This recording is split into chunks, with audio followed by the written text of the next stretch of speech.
श्री रामचंद्र जी वनवास के बाद अयोध्या लौटे तो उनका खूब धूमधाम से राज तिलक हुआ। बड़े सम्मान के साथ उन्हें अयोध्या का राजा बनाया गया। राजगद्दी पर बैठने के बाद उन्होंने लक्ष्मण जी को आदेश दिया हुआ था कि भोजन करने से पहले देखो हमारे द्वार पर कोई भूखा तो नहीं है।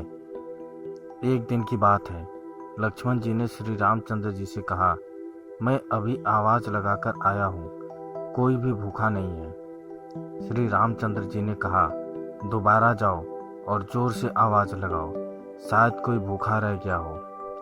श्री रामचंद्र जी का आदेश पालन करते हुए लक्ष्मण जी दोबारा बाहर गए और उन्होंने जोर से आवाज लगाई तो कोई आदमी तो नहीं, वरन एक कुत्ते को लक्ष्मण जी ने रोते हुए देखा।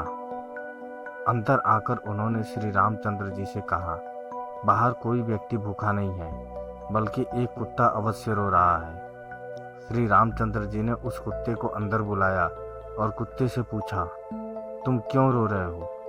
कुत्ते ने कहा, एक ब्राह्मण ने मुझे डंडा मारा है। श्री रामचंद्र जी ने ब्राह्मण को बुलवाया और उससे पूछा, क्या यह कुत्ता सही बोल रहा है?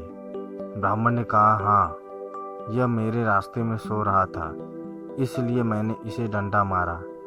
यह कुत्ते जहाँ तहाँ लेट जाते हैं, इन्हें डंडे से ही मारना चाहिए।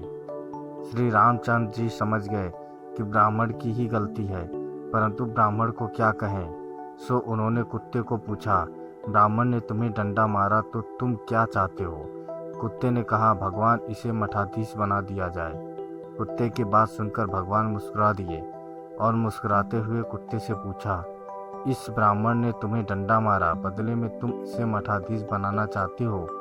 मठाधीश बनने से इसकी बहुत सेवा होगी, काफ़ी चेले बन जाएंगे, इससे तुम्हारा क्या फ़ायदा होगा? कुत्ता बोला, मैं भी मठाधीश था, मुझसे भी कुछ गलत काम हुआ। आज मैं कुत्ते की योनि में हूँ और लोगों के डंडे खा रहा हूँ। ये भी मठाधीश बनेगा, फिर कुत्ते की योनि में जाएगा, फिर लोगों के डंडे खाएगा, इसकी सज़ा पूरी हो जाएगी। इस तरह एक कुत्ते ने भगवान राम को न्याय का सबक सिखाया। दोस्तों, ये कहानी आपको कैसी लगी हमें कमेंट करके ज़रूर बताएं। अगर अच्छी लगी तो शेयर करें, सब्सक्राइब करें और लाइक करें। धन्यवाद।